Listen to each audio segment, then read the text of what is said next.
യോ എന്റെ ഗുരുവായൂരപ്പനാണ് ഞാൻ മനസ്സാവാച കർമ്മ അറിഞ്ഞല്ലേ. എന്റെ തൊപ്പി പോകുന്ന പണിയല്ലേ, ഞാനത് ചെയ്യുമോ ഏമാനെ? തനിക്ക് തന്റെ കാലാവധി തീരുന്നതുവരെ ജോലി ചെയ്ത് പെൻഷൻ വാങ്ങിച്ച് വീട്ടിലിരിക്കണോ അതോ ശിക്ഷ വാങ്ങിച്ച് ജയിലിൽ കിടക്കണോ? അയ്യോ, അങ്ങനെ അറം വരുന്ന വാക്കൊന്നും പറയല്ലേ ഏമാനെ. ആ കടയിലിരുന്ന ആഭരണങ്ങളൊക്കെ എടുത്തോണ്ട് താനല്ലേ? അതെ. ലിസ്റ്റ് തയ്യാറാക്കിയതോ? അതും ഞാൻ തന്നെയാണ്. ആ ലിസ്റ്റ് തയ്യാറാക്കുന്നതിന് മുമ്പ് താനാണ് മാല എടുത്ത് മാറ്റിയെന്ന് ഞാൻ പറയുന്നു, അല്ലെന്ന് പറയാം. മര്യാദയ്ക്ക് അതിങ്ങോട്ട് എടുത്തോണ്ട് തന്നാൽ തന്നെ ഞാൻ രക്ഷിക്കാം. ഇല്ലെങ്കിൽ തന്റെ ജോലിയും പോവും, താൻ ജയിലിലോ ആവും. എന്ത് പറയുന്നു? ഇങ്ങനെ പറഞ്ഞാൽ ഞാൻ എന്ത് ചെയ്യും ഏമാനെ? 3.5 പവന്റെ മാലയ്ക്ക് ഞാൻ എവിടെ പോവും? സാറേ, ഇതാണോ മാല? ഇതെവിടെ നീട്ടി? കിട്ടിയതല്ല സാറേ, ചിട്ടി പിടിച്ച പണത്തിന് വാങ്ങിച്ചതാണെന്ന് പറഞ്ഞ് അച്ഛൻ കൊണ്ടുവന്ന് തന്നതാ. ഇതാണോ തന്നെ മാല? അതെ ഏമാനെ, ഇത് തന്നെയാ. ഇപ്പൊ എന്ത് പറയുന്നു? അയ്യോ എന്റെ പൊന്നേമാനെ, രക്ഷിക്കണം. 3 എണ്ണത്തിനെ കെട്ടിച്ച് വിട്ട പാട് ദൈവത്തിന് മാത്രമേ അറിയാവൂ. ഇവള് 4ാമത്തവള. ഇവക്ക് വേണ്ടി ഞാൻ തെറ്റ് ചെയ്തു പോയി. എന്റെ ജോലി കളയരുത്, എന്നെ ജയിലിൽ കയറ്റരുത് ഏമാനെ. ശരി, തന്റെ കുടുംബത്തെ ഓർത്ത് ഞാൻ ഒന്നും ചെയ്യുന്നില്ല. മേലാൽ ഇത് ആവർത്തിച്ചാൽ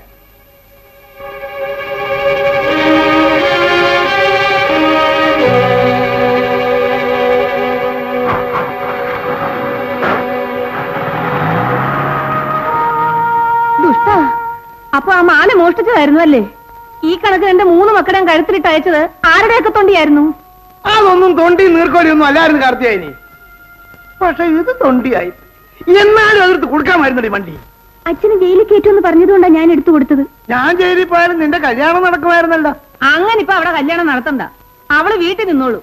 പെറ്റുപോകത്തൊന്നുമില്ല. നിന്നോ? ആര് പറഞ്ഞു വേണ്ടെന്ന്?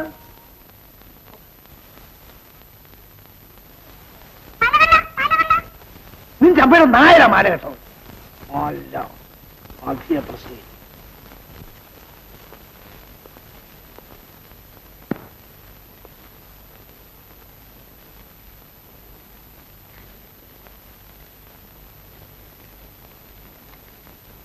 ഡിയർ മിസ്റ്റർ സുരേഷ്, നിങ്ങളുടെ ഒരു സഹപാഠിയുടെ കത്താണിത്. ഞാൻ ആരാണെന്ന് സമയം വരുമ്പോൾ അറിയിക്കാം. ജനിച്ച നാട്ടിൽ നല്ല കാര്യങ്ങൾ ചെയ്യാനുള്ള നിങ്ങളുടെ ശ്രമങ്ങൾക്ക് അഭിനന്ദനങ്ങൾ. മുൻപിരുന്ന പോലീസ് ഉദ്യോഗസ്ഥന്മാരുടെ അറിവോടും അനുഗ്രഹത്തോടും കൂടി ഇവിടുത്തെ ചില പ്രമാണിമാർ സർക്കാരിനെ വഞ്ചിക്കുന്ന പല കാര്യങ്ങളും ചെയ്തിരുന്നു. അതിന്നും തുടരുന്നു. ഇവിടുത്തെ പ്രധാന അബ്കാരി കോൺട്രാക്ടർക്ക് വേണ്ടി ടാങ്കർ ലോറികളിൽ അയൽ സംസ്ഥാനങ്ങളിൽ നിന്ന് സ്പിരിറ്റ് ഇവിടെ വരുന്നുണ്ട്. പട്ടണത്തിന് വടക്കേ അതിർത്തിയിലുള്ള കോൺട്രാക്ടറുടെ ഗോഡൌണിൽ രാത്രി സമയത്താണ് ടാങ്കർ ലോറികൾ എത്തുന്നത്.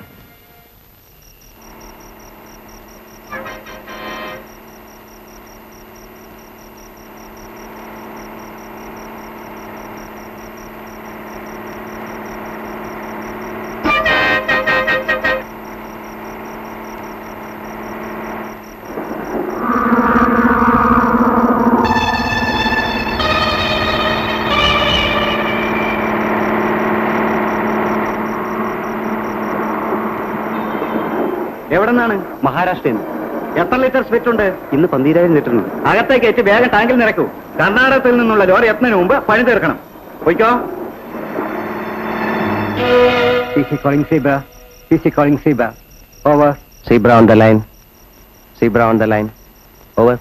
ആദ്യത്തെ ടാങ്കർ ഗോഡൌണിലേക്ക് കടന്നിട്ടുണ്ട്. ഉടനെ പുറപ്പെടുക. Over. I am proceeding immediately. Over.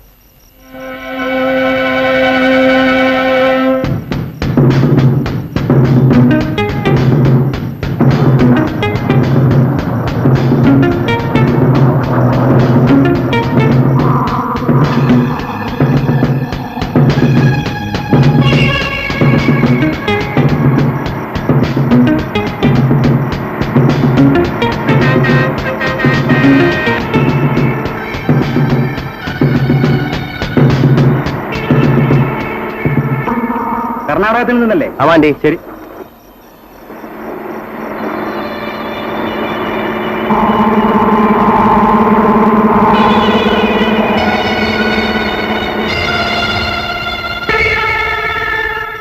നിങ്ങൾ നേരത്തെ എത്തിയോ? അല്പം വെയിറ്റ് ചെയ്യൂ. ഹലോ, ബാലഗംഗാധരൻ ഞാൻ സദാശിവനാ. 2 ലോറി സ്പിരിറ്റ് എത്തിയിട്ടുണ്ട്. വേഗം അത് പകർത്തിയിട്ട് വണ്ടികൾ മടക്കി അയക്കും. ഇന്ന് രാത്രി തന്നെ അത് പ്രോസസ് ചെയ്യണം.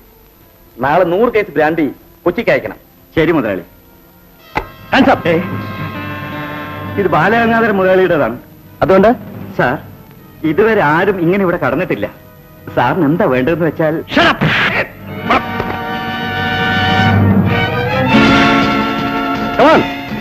Get out.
പയ്യന് ജോലി കിട്ടിയിട്ട് കുറച്ചു കാലമല്ലേ ആയുള്ളൂ.